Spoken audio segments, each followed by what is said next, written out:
Let's go on to that top story.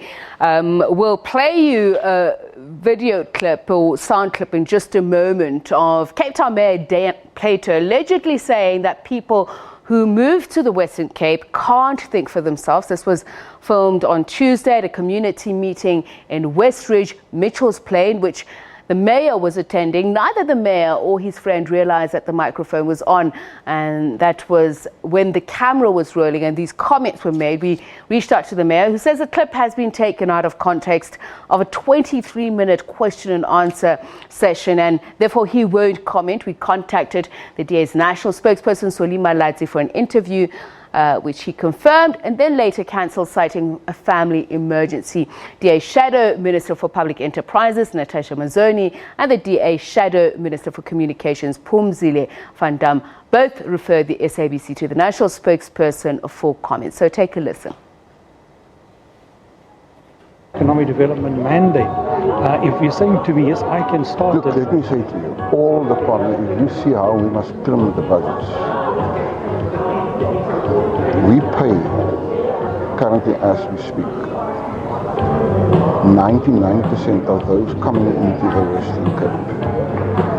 The two of us pay for them. They can't fend for themselves. Lots and lots of our budgets goes into them, unfortunately, and that is a challenge, a major challenge. One needs to bear that in mind. I don't have a problem with people coming in. It says to me that people from every part of the other rest of Africa sees this as a land of opportunity. If I take a look at the guys from the Congo, if I take a look at the Malawians, if I take a look at the Zimbabweans, they've got a far better work ethic than their own people. And they take work often that our own people don't want. And then when I look at our own people who aren't getting up and aren't being driven, I don't have a problem with them being able to work. The question is that we have opportunity to be able to create jobs, we have to create companies, and the problem is that we can't give all jobs as in government jobs. We do need to be able to acknowledge that. That there is Cape Town Mayor Dan Plato speaking to someone at a community meeting in Mitchell's Plain. We are now on the line to journalist Wesley Fester in Cape Town. Fester is responsible for the video clip we just played.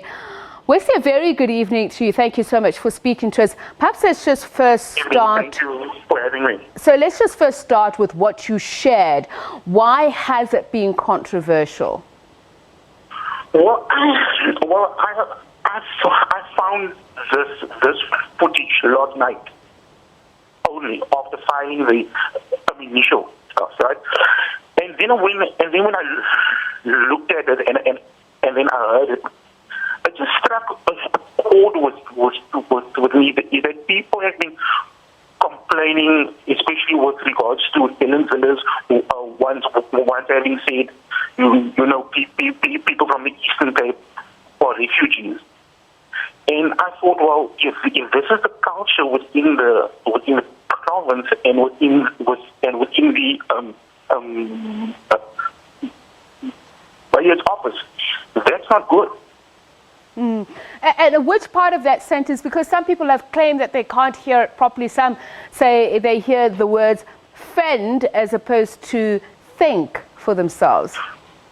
Well, I don't know. Like I said, the mic was turned down very low at the time. It was before the start of the meeting. So I cannot say whether the mayor said some year fend and some year think. I don't know. So then tell us about the fallout. I believe that some journalists, according to your conversation with me earlier on, have attacked you for sharing the video. What are the reasons? What are they saying? What has upset them? Well, some of them have believed that I should have gotten a response from the mayor himself at first. And that some feel that I invaded his privacy, which I believe is not so. The mayor himself was in a public place, at a public meeting, as an office bearer. And you were saying that what shocked you were the sentiments that were expressed, how people coming into Cape Town are being depicted. Absolutely. I don't believe in this. If you're from KZN, you don't belong in Joburg. Or if you're from the Eastern Cape, you don't belong in the Western Cape. This is oneness South Africa. I can live wherever I want to live. Wesley, you also shared with us another of Mitchell's Plain resident speaking about the Eskom debacle in line with the government, and we obviously can't play it to our viewers because it would be deemed offensive and considered hate speech in some cases, but referring to them as monkeys. Take us through that, the context, what was happening there? Okay, so then